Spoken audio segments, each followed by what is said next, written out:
and indeed on BBC. Goodness me, don't people get themselves in a terrible lather lately? I've just had my lad Tim on the phone, all worked up in a sweat and a dab. Did you watch him, Mother? Did you? Did you hear what he said? What an idiot. He didn't really want to say the word idiot. I mean, if he was talking to somebody else, he'd use a far stronger word, I know.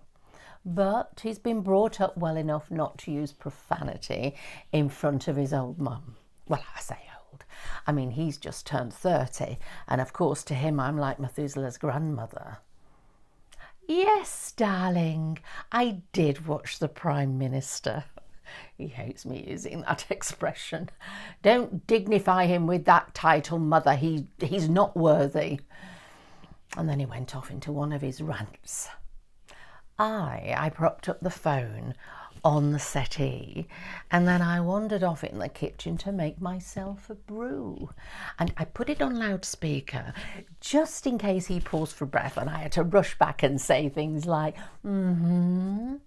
or something like that. I had just finished dunking my digestive biscuit when he ran out of steam. So, he said, what did you think, Mother? I said, I'm rather sorry, darling, but I was rather distracted by his hair. So I wasn't really listening to what he said. His hair? What about his hair, for God's sake?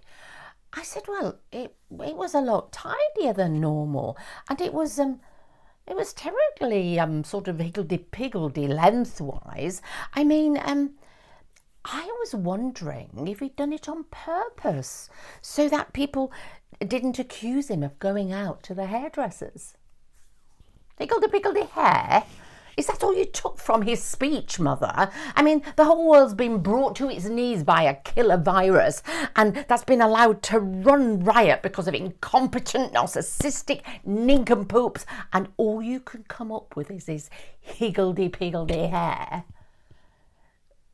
Well, yes, darling.